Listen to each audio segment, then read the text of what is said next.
আসসালামু আলাইকুম প্রিয় ভাই ও বোনেরা। আজ আমি এমন এক প্রশ্নের উত্তর দিতে যাচ্ছি যা অনেক মানুষের মনে ঘুরতে থাকে, অনেককে ভাবায়, আবার অনেককে বিভ্রান্ত করে তোলে।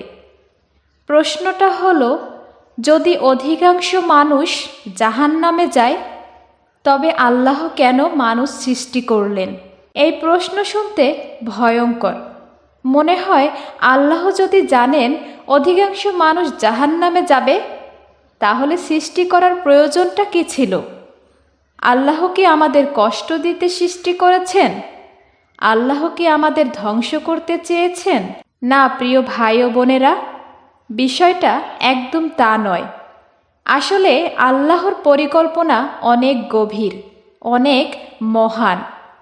আমরা মানুষরা সীমিত জ্ঞান নিয়ে আল্লাহর অসীম জ্ঞানকে বুঝতে পারি না।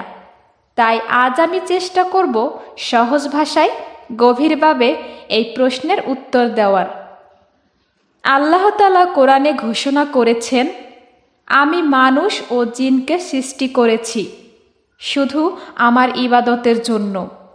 মানে এই যে আল্লাহ মানুষকে শুধু খাওয়া দাওয়া, কাজকর্ম, বিয়ে শাদী বা দুনিয়ার ছোটোখাটো আনন্দের জন্য সৃষ্টি করেননি। মানুষকে সৃষ্টি করা হয়েছে এক মহৎ উদ্দেশ্যে।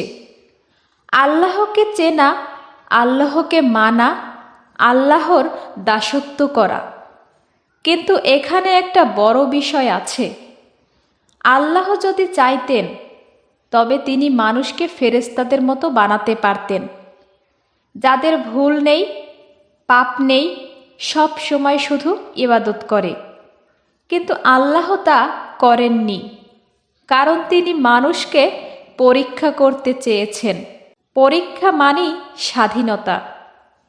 আল্লাহ মানুষকে দিয়েছেন স্বাধীন ইচ্ছাশক্তি, চাওয়া না চাওয়ার ক্ষমতা, ভালো আর মন্দ বেছে নেওয়ার সুযোগ। কেউ যদি আল্লাহকে মানে, ইবাদত করে, সত্যকে আঁকড়ে ধরে, সে জান্নাত পাবে। আবার কেউ যদি সত্য অস্বীকার করে, গাফেল থাকে, অন্যায় করে, সে জাহান্নামের দিকে যাবে। ঠিক যেমন স্কুলের পরীক্ষা, শিক্ষক সবাইকে সমান সুযোগ দেন, কিন্তু সবাই তো পাশ করে না।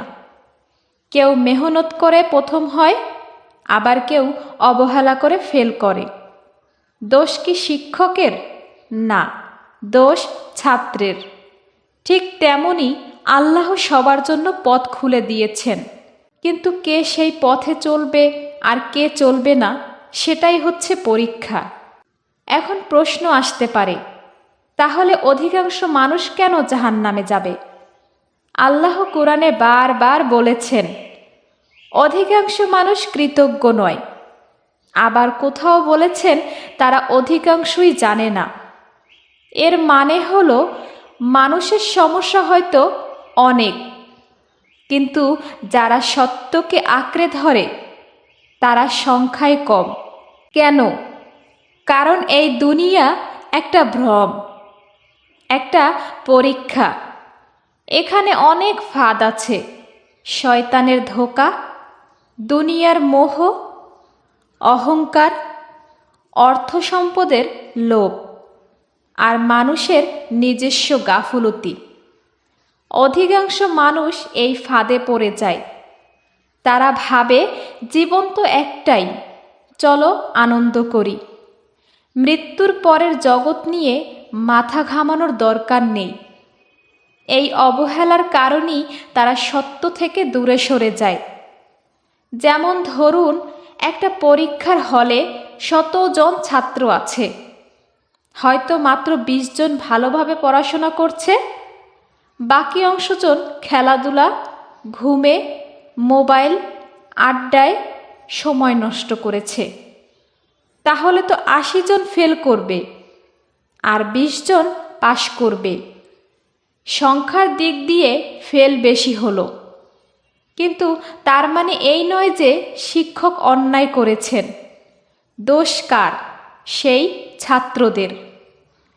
একইভাবে দুনিয়ার পরীক্ষায়ও যারা গাফেল থাকে তারা সংখ্যায়ও বেশি, তাই জাহান্নামী সংখ্যায় বেশি হবে।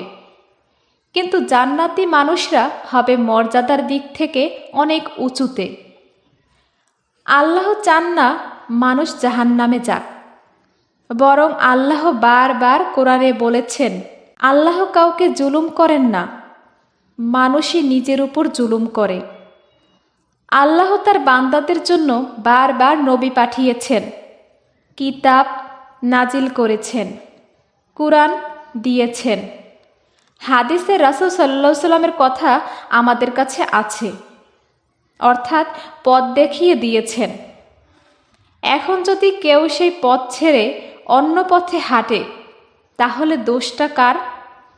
আসলে জান্নাত হলো আল্লাহর রহমতের জায়গা, সেখানে পৌঁছানো সহজ নয়, কারণ জান্নাতের মর্যাদা খুব বড়।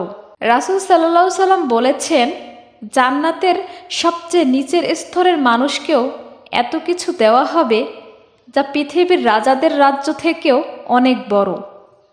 ভাবুন তো, যদি জান্নাত এত মহামূল্যবান হয় তবে কি সামান্য অবহেলার বিনিময়ে সেখানে যাওয়া সম্ভব? তাই আল্লাহ একটু কষ্ট দেন, একটু পরীক্ষা নেন, যাতে আসলেই কে যোগ্য তা বোঝা যায়। কেউ যেন না ভাবে আল্লাহ জোর করে মানুষকে জাহান্নামে পাঠান, একদমই না। আল্লাহ তাআলা প্রতিটি মানুষকে সুযোগ দেন, বারবার সতর্ক করেন। কারো কাছে দাওয়াত পৌঁছে যায় বইয়ের মাধ্যমে, কারো কাছে পৌঁছে যায় বক্তার মাধ্যমে, কারো কাছে পৌঁছে যায় কোরআনের আয়াতের মাধ্যমে। কিয়ামতের দিন কেউ বলতে পারবে না আমার কাছে সুযোগ ছিল না। সবাইকে সুযোগ দেওয়া হয়েছে, কেউ গ্রহণ করেছে, কেউ অস্বীকার করেছে। তাহলে আল্লাহ যখন জাহান্নামে কাউকে পাঠাবেন তখন সেটা হবে সম্পূর্ণ ন্যায় বিচার, আর জান্নাত যাদের পাঠাবেন তাদের জন্য সেটা হবে তার অসীম দয়া। তাহলে প্রিয় ভাই ও বোনেরা, প্রশ্নটার উত্তর আমরা পেয়ে গেলাম। আল্লাহ জানেন অধিকাংশ মানুষ জাহান্নামে যাবে, তবুও মানুষকে সৃষ্টি করেছেন, কারণ তিনি পরীক্ষা নিতে চান কে সত্যর পথে আসে আর কে গাফেল থাকে। জাহান্নাম কারো জন্য আল্লাহর পক্ষ থেকে বাধ্যতামূলক নয়, মানুষ নিজেই নিজের ভাগ্য তৈরি করে।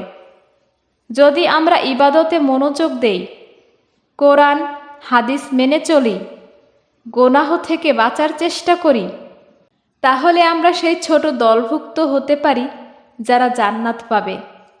তাই আসুন আমরা নিজেদের জীবনকে নতুন করে গড়ি। আমরা যেন সেই সংখ্যাগরিষ্ঠের দলে না যাই যারা গাফেল হবে, বরং সেই সৌভাগ্যবানদের দলে থাকি যারা আল্লাহর রহমত লাভ করবে। আল্লাহ আমাদের সবাইকে জান্নাতুল ফেরদাউসে জায়গা দান করুন, আমিন। আসসালামু আলাইকুম।